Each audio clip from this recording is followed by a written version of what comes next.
Processes and Systems, Chapter 7 is the start of our discussion today. And we look at processes and systems. One of the things to consider is that there's an information governance that we need to take into consideration.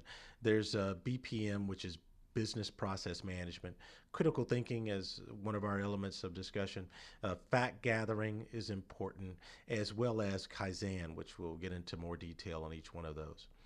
So when we're defining a process, I give an example of a student and how we might look at the process of going to school. So a student goes to school and within that realm attends classes, obviously.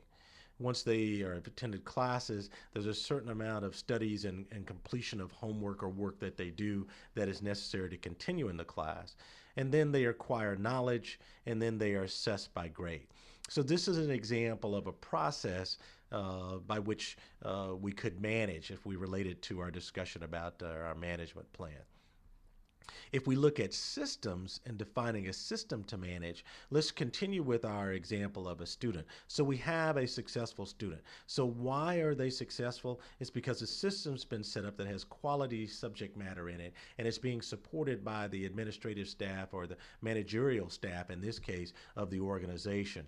There's a physical, emotional, and spiritual healthiness that's important to sustain that over time, and a personal commitment by the student and even the organization and the managers within it. There's transportation to be able to get to the place where you need to be, whether it's short-term or long-term transportation. There are student learning tools necessary in this system to make sure the student stays successful, as well as teaching tools for the instructors or the managers, and then functional facilities that take into consideration everything from administrative to technological to social, but these facilities are always readily available for that student. And then there is the healthy component, and not just the spiritual, emotional, and physical health, but the health of the individual and the individuals within the system to make sure that the system itself remains healthy and viable and vibrant. When we look at information and governance, there's three things that really stand out. One is the roles that are played here. So there are specific behaviors and tasks in filling a position in the organization, and we have to define the responsibility. The processes that we look at, so they're part of a constructive information and management, and there we are again speaking to the management aspect of this, and a string of activities designed to kind of meet our goals. The controls we put in place from a governance standpoint, building positive relationships and helping manage conflict, and then how we measure that activity is extremely important. So the comparison of actual output to goal attainment. BPM, or the business process management, really is defined by these models for success. There are areas of development and resources needed in order to meet expectations. Implementation is a component of the business process management, so the resources that are designed to exceed the customer satisfaction level, and approaches that we use to design and support the workflow. How we manage, again, is an important element. The development and exchange of communication, as well as resources to create these successful workflow pathways. And then the refinement, the detail work, and looking at how we assess outcomes, and then ultimately retool, communicate that piece, and constantly seek opportunities to better who we are. Critical thinking is the fourth element.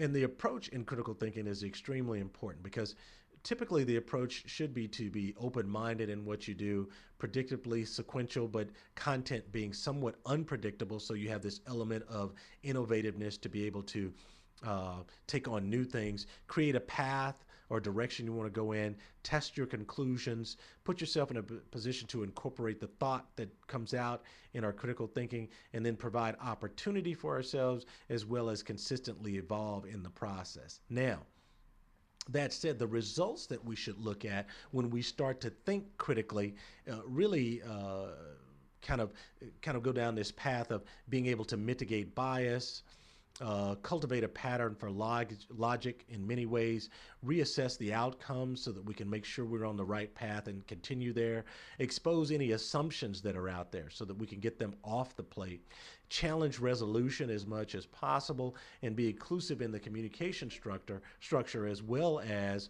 take in consideration that we're looking for constant improvement.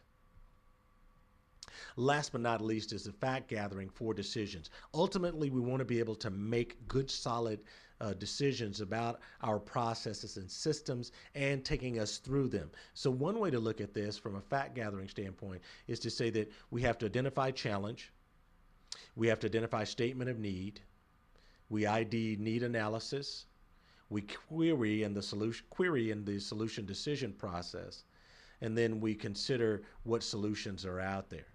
So let's give an example of office space. So if we outgrow our office space, that's identifying the challenge. If we need more space, that's our statement of need. If we implement fact gathering, then that's the need analysis that we start. And then the query into the solution decision process is to start asking ourselves questions like, how do we use this space? How would we change our use of the space? How can we operate more effectively from a cost, risk, tools and resource and maintenance perspective, and then what solutions we consider toward implementation to ultimately come up with a decision.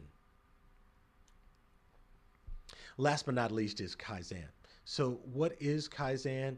It's change for the better that is constant improvement. So it's as if we are fact-finding through personal experience to figure out what's going to be better for our organization. And in management, this is extremely important because we like to call it our 5 S's. We look at the organization, which is Siri. We look at the orderliness of the organization, which is Siton. We look at cleanliness, which is Siso. We look at standards, which is Saiketsu. And then we look at the discipline we operate in, which is Shusitsu. Shusitku. So these 5 S's put the framework around Kaizen. Constant improvement in small steps is what we are looking for. So here are a few definitions that may be beneficial or helpful for you, including information governance, fact gathering, the ability to be able to look at critical thinking, pulling together our thought process around BPM or business process management, and then last but not least, looking at Kaizen and how we define the small incremental steps we take in order to implement improvements. So what did we learn? Well, when we look at processes and systems, it's a lot more that we are managing within our plan, within our planning process, within our organization, within the global landscape of what we're doing. So these are skills above the the principal skills blueprint that are extremely important for us to be able to commandeer as effective managers and leaders in our organizations. Here is your thought for the day. Stay motivated.